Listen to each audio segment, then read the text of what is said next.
Good morning students. आपने पढ़ा था गोभी का फूल की कहानी पढ़ी थी। अब करेंगे उसकी एक्सरसाइज, प्रश्नोत्तर और एक्सरसाइज। बाजार के सभी सब्जी वाले हनुमान प्रसाद को क्यों पहचानते हैं? तो आपने कहानी पढ़ी थी ना, कैसे पहचानते हैं उनको। बाजार के सभी फूल व सब्जी वाले हनुमान प्रसाद को इसलिए पहचानते थे क्योंकि वह बहुत ज़्यादा सब्जियों का मोल भाव करते थे और हमेशा हरे धनी की गड्डी मुफ्त में लेते थे। शलगम के पत्ते तोड़वा कर तोड़ने को कहते थे, अरबी धुलवा कर मिट्टी हटा कर लेते। इन सारी आदतों की वजह से बाजार के सभी सब्जी वाले हनुमान प्रसाद को पहचानते थे। अगला प्रश्न है, हनुमान प्रसाद ने लेखक को गोभी के फूल के बारे में क्या समझाया? हनुमान प्रसाद ने लेखक को गोभी के फूल के बारे में यह समझाया कि गोभी फूल जरा गठा हुआ लेना, छितरा फूल जल्दी खराब हो जाता है। गोभी को पत्तियों के साथ लेना। गोभी के फूल में कभी कभी छोटे छोटे कीड़े लग जाते हैं तो जरा झड़वा कर लीजिएगा। पानी में भीगा फूल जल्दी खराब हो जाता है। अच्छे फूल में विटामिन ए, बी, डी अधिक रहता है।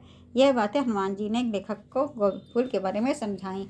गोभी का झावा डिब्बे के अंदर कैसे लाया गया? तो उसका उत्तर है, गाड़ी में ज़्यादा भीड़ थी इसलिए गोभी के फूल धीरे धीरे करके गाड़ी के अंदर लाया गया, लेकिन आखिरी में 2 फूल प्लेटफार्म पर डिब्बे के नीचे पटरी पर गिर गए। इस तरह से गोभी का झावा डिब्बे के अंदर लाया गया। लेखक कुली पर क्यों बिगड़ा? क्योंकि कुली के हाथ में से 2 गोभी के फूल प्लेटफार्म पर खिसक कर रेल की पटरी पर पहुंच गए थे।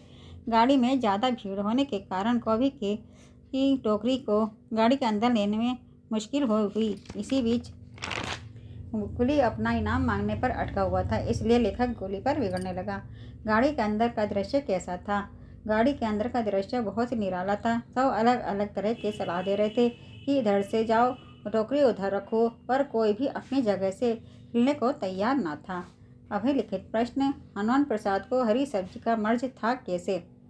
हनुमान प्रसाद को हरी का मर्ज था क्योंकि किस सब्जी में कितने विटामिन होते हैं, कितना लोहा, कितना चूना, कितना कत्था, कितनी लकड़ी, ये भी अच्छी तरह से जानते थे।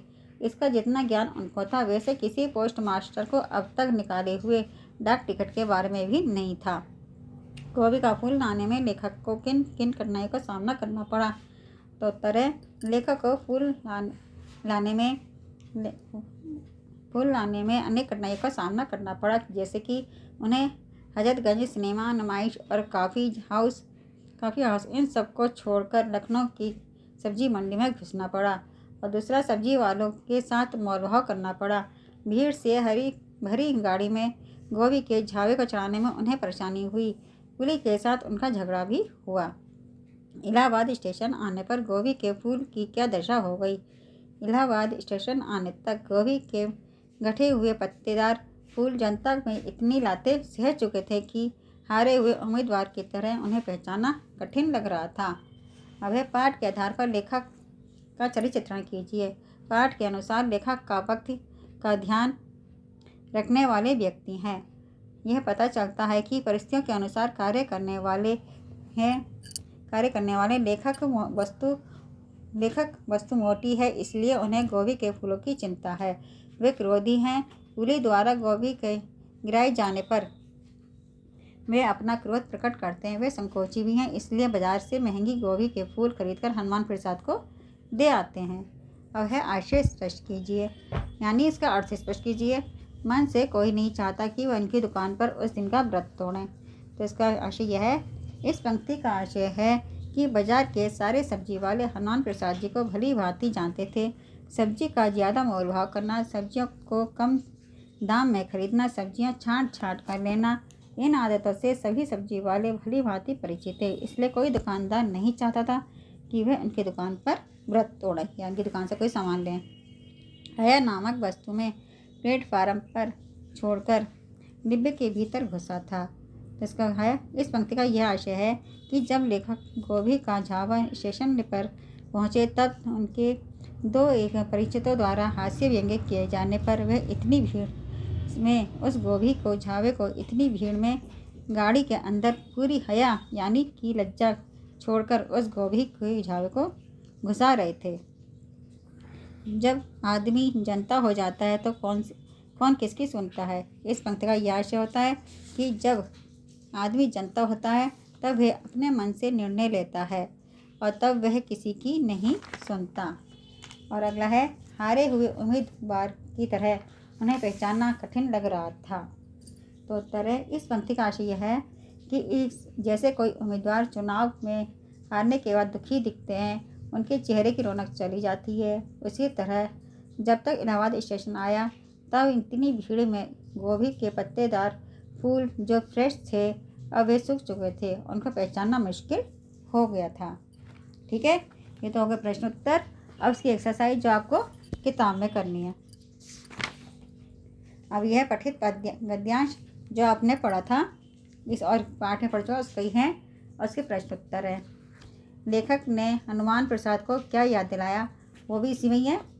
लेखक ने हनुमान को ये याद दिलाया कि यदि गोभी का फूल महात्म्य सुनकर गया तो गाड़ी तो छूटेगी ही, नौकरी भी छूटेगी और गोभी का फूल भी छूट जाएगा।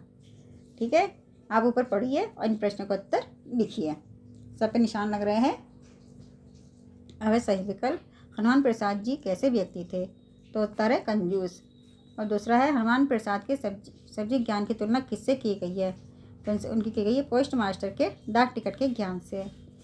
फिर अगला है, लेखक को गोभी के झावे के साथ देखकर परिचित मित्रों ने क्या पूछा, तो उत्तर है दावत कब है। अंत में लेखक ने गोभी के फूल कहाँ से खरीदे, लखनऊ से, क्योंकि वो ट्रेन में इनके सारे गोभी के फूल खराब हो गए थे। अब यह पर्यायवाची शब्द जैसे मर्जी का रोग, बीमारी, इसी तरह से मित्र का दोस्त, सखा, फूल का पुष्प, कुसुम, हया का शर्म, लज्जा, प्रयत्न का है कोशिश, प्रयास, हिम्मत का ताकत, बल। और ये वाक्य प्रयोग आप अपने आप भी कर सकते हैं, मैंने कर दिया इसको। मौसमी का ये अलग अलग दो अर्थ होते हैं, उनके दोनों अर्थ आपको अलग से बताने हैं। ठीक, और ये सम्मिश्रित भिन्नार्थक शब्दों के अर्थों को अंतर समझाते हुए वाक्य बनाइए। ये बोलने में जैसे सुनने में और पढ़ने में एक लगते हैं, लेकिन के अर्थ अलग अलग होते हैं, मात्रा छोटी बड़ी में अंतर होता है। आप वाक्य प्रयोग भी अपने मन से दूसरे बना सकते हो। ठीक है, ऐसे ही आपको कुछ शब्द दिए गए उनके विशेषण और विशेषण छांट के लिखिए। ये कौन सा विशेषण है, जैसे अच्छा फूल में अच्छा विशेषण और फूल विशेष्य है, खूबसूरत, अटैची, परिचित, चेहरे। ठीक है, अब ये वाक्य को शुद्ध करके लिखिए। यहाँ शुद्ध वाक्य दिए गए हैं, उनको शुद्ध करके लिखिए। आज मेरा चाचा आया है, तो आप लिखेंगे आज मेरे चाचा आए हैं। तुम्हारी किताब मुझे दे दो, तुम अपनी किताब मुझे दे दो। इस तरह से आपको शुद्ध करके लिखना है। और ये कौन सी क्रिया है, कौन सा वाक्य में कौन सी क्रिया है, अकर्मक या सकर्मक, ये आपको लिखनी है। ठीक है, ये हो गया आपका